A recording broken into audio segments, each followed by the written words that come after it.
Hey guys, this is George, your favorite registered nurse, travel trotter, fashion fiend, and foodie. In today's video, we are going to explore the question of, is New York Fashion Week dead? Are you ready for it, honey? So we're gonna explore how New York Fashion Week started, the heights of Fashion Week, and what Fashion Week has come to now.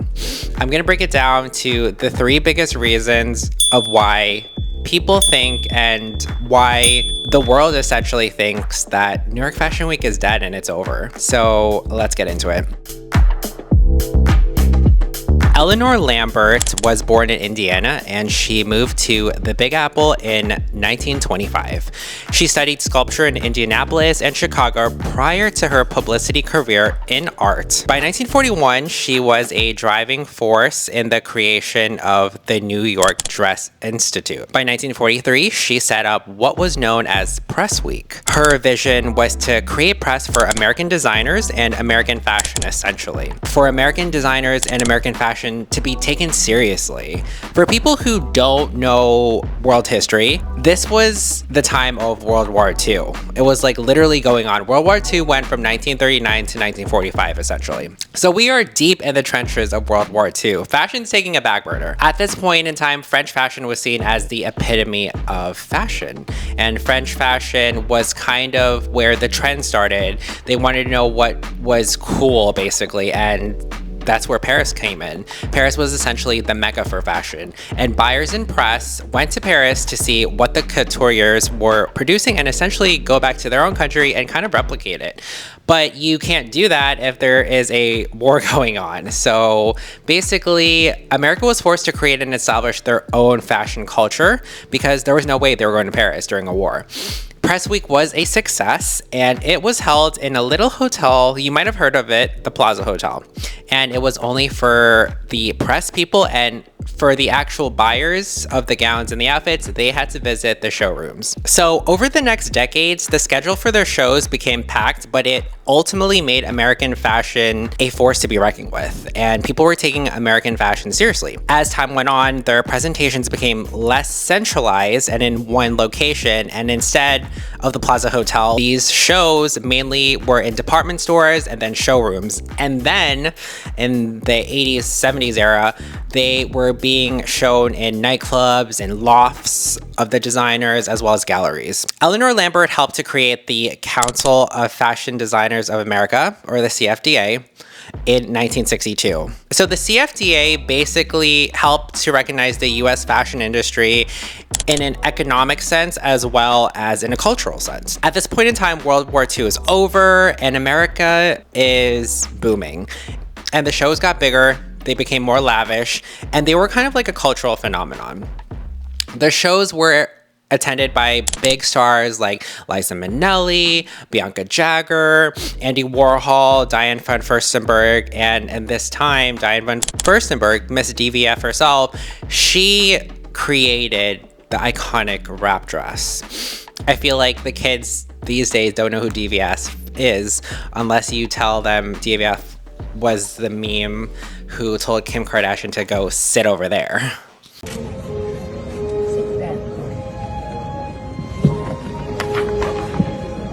By the 80s, Betsy Johnson was doing cartwheels down the runway at her shows, and Donna Karan in 1985 created her 7 easy pieces for the modern woman. Then by the 90s, the buyers and the press were totally overwhelmed. The fashion shows were taking place in way too many different places. They weren't in one place, so people were having to rush to different venues, and that was just like a total headache. It was then that Fern Malice, who was the executive director of CFDA at the time, she brought back the idea of centralized locations.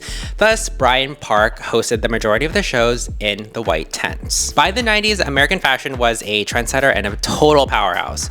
Marc Jacobs created a grunge-inspired spring 1993 Perry Ellis collection. Kate Moss walked down the runway for Calvin Klein, and without even knowing, she created the heroin chic look. And it was the time when we didn't have influencers. In the 90s, we didn't have influencers, we didn't have social media, and In the 90s, we had the supermodels. We had the freaking supermodels, okay? We didn't have the it girls yet. We didn't have, Bella Hadid, Kendall Jenner. We didn't have Alex Consani. Instead, we had the supermodels, which were Claudia Schiffer, Linda Evangelista, Chrissy Turlington, Naomi Campbell, and Cindy Crawford, of course.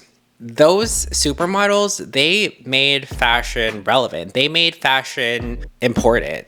During this time also, during that 90s era of fashion, it was a time where celebrity was intertwined with fashion and the runway. So if you look at the front rows during that time, that's when you started seeing the stars like Drew Barrymore start to attend the shows, and Julia Roberts, and even Leo DiCaprio. Of course he would be there because, he can't date anyone older than 25.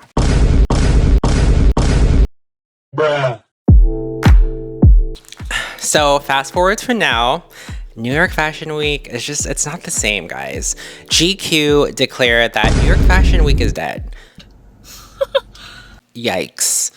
Teen Vogue said, quote, New York Fashion Week isn't dead. It's just experimenting an expected vibe shift. Whatever that means. Whatever that means. And then Vogue chimes in and says, for the people who said New York Fashion Week is, quote, over, are simply not going to the right shows. Total 180 from where we started and where we are now. But let's get into the 3 biggest reasons why I think people think New York Fashion Week is completely over.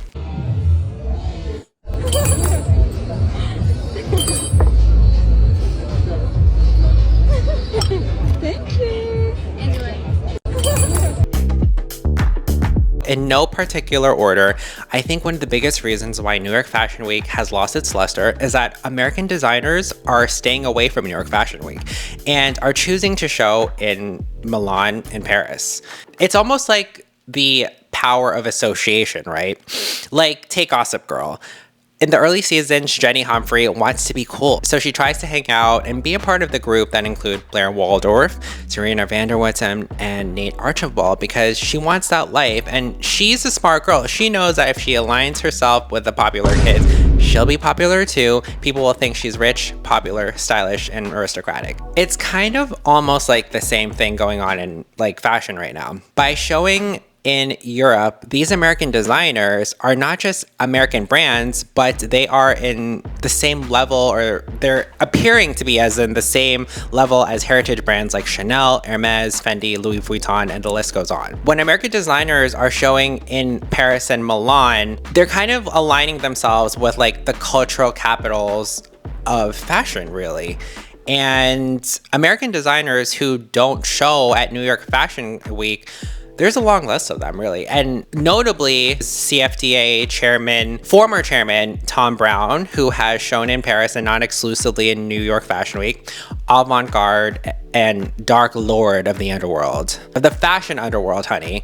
Rick Owens, he's a staple in Paris Fashion Week every season. He doesn't show in New York. And then quiet luxury mavens, Mary-Kate and Ashley Olsen, who also show in Paris Fashion Week with their very exclusive brand, The Row. I think American designer Michael Kors said it best when he was doing his interview with Savage Fashion, a WWD podcast, where he stated his very controversial thoughts on designers showing in cities where they originate from. Tell me your thoughts about New York Fashion Week now. I mean, I'm going to get in trouble for this. Too late. I think that American designers need to show in New York. Right. Mm-hmm. Right. I think British designers need to show in London. Right. I think Italian designers need to show in Italy. Yeah. The French need to show in Paris, because I think there's strength in numbers. So another major reason why I think New York Fashion Week is struggling is it really all comes down to money. So Milan and Paris Fashion Weeks are way more major and are able to generate more global news as well as social media engagement compared to New York Fashion Week. In a time where there is total economic uncertainty, and there's like just social unrest. Designers are doing anything they can do to financially stay afloat, but to do what is best for their brand, they have to kind of stray away from New York Fashion Week. These American designers are doing their best to keep their brand on a pedestal and not trickle down to some casual corner. Trickle down into some tragic casual corner. As a designer, you want to make a profit, right? Like, you don't have to be an economics major to know how to run a business. Everything costs money in New York Fashion Week, and in all fashion weeks. New York is a very expensive city. For example, there is no longer any centralized locations for New York Fashion Week. Back in the day, they had the tents at Bryant Park and everyone showed at Bryant Park. Now there are so many shows in so many places. Last September alone, Ralph Lauren showed his collection in the Hamptons. Tommy Hilfiger showed on the decommissioned John F. Kennedy Ferry at Pier 17, and Tory Burch showed in the Domino Sugar Factory in Brooklyn. While this can be like a good thing for like the big designers like Ralph Lauren, who ultimately have a budget that is unlimited, really. They can use that big budget to really create a vibe, create an atmosphere, and pick a location and a venue that will, go with their collection.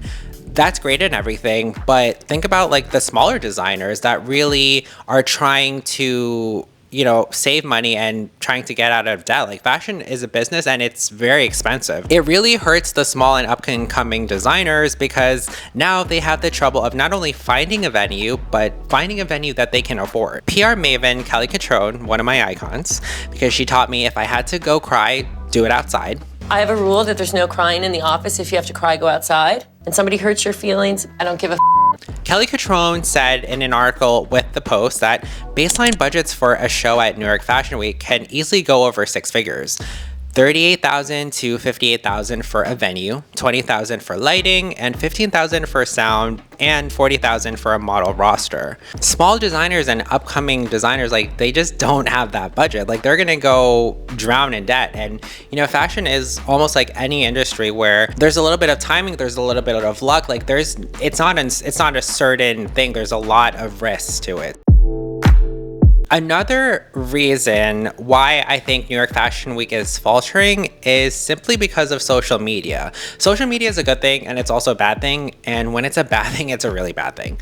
In a New York Post article entitled "New York Fashion Week Has Been Ruined by Bizarre Brand Collabs with Weed Dealers and Corn Sites," here's what went wrong. The New York Post dived into what the heck was going on at New York Fashion Week, basically.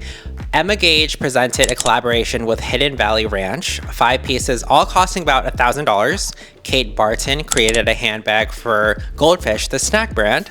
Qdoba, the fast food chain, created a pants that had chips in them. So like, everyone is looking for like the next viral sensation. The fashion is taking a back seat at New York Fashion Week, and it's losing the focus of the clothes. These types of like social media stunts, in my opinion, are just like watering down New York Fashion Week, and it's not a good look. The internet is, great and disastrous at the same time, because a lot of people now think, oh, I've got to get attention. How do I get attention? How do I get attention? It just ultimately makes New York Fashion Week look like more of a circus. I think that Kelly Catrone said it best when she said, you have a whole bunch of kids who think they work in fashion business and they're influencers because they, I don't know, wear Maybelline mascara, said Catrone, who carefully vets the influencers she allows in the shows, if any. I don't have a problem with like influencers, obviously, if they want to be there. If they care about the fashion. If fashion is exciting to them and like they love that culture, because at the end of the day, it's unfair for like an influencer or like a smaller influencer who doesn't give a damn about fashion and thinks it's like all frills and it's superficial and it's stupid. You're taking a seat from someone who like actually cares about like the brand, who actually cares about fashion, who wants to be seeing what comes down the runway. Like, that's completely unfair. Back in the day, the people in the front row were the buyers and the editors, and now they're being replaced by like influencers. Like, times have changed, and I don't know if that's a good thing. It all starts with the economy and with money, right? Like, it totally makes sense though why the influencers are there. Like, a post on Instagram and a dance on TikTok can get the press started for any fashion show and any label. It will cost way less than having a huge billboard in Times Square or like a national commercial on TV. Often determining traits like hair color, personality, and even eye color. Fashion houses need these influencers and these micro-influencers to drive press and get the word out there. It's just like when everyone was questioning, why is Emma Chamberlain, you know, at Louis Vuitton? Why are the Dolan twins at Louis Vuitton? You know, like, do they even like fashion? Like, do they even want to be there? At the end of the day, it doesn't matter if they want to be there, or if they don't, or if they do like fashion, or if they don't like fashion. It's a mutual financial decision between the brand and the influencer. And I also just want to clear up that I love Emma Chamberlain. She's one of my fashion girlies. I love what she wears at the Met. I'm always excited to see her Vogue interviews. The girls being cute together. The girls being cute together. And what she wears to the Met. So I'm not knocking her. You know what I mean? Look gorgeous. Loving you. Loving you. So that's just the tip of the iceberg, guys. There are many more reasons why I feel like New York Fashion Week is dropping off, but that's gonna be like a 1 hour video basically. But I feel like those are the 3 big reasons, you know? Like, Paris and Milan Fashion Weeks are more beneficial. It's way too costly and not cost effective to show at New York Fashion Week at this point. And social media is totally diluting the New York Fashion Week name. So, not to mention also that like the US Open is overlapping New York Fashion Week, and it's really not helping, you know?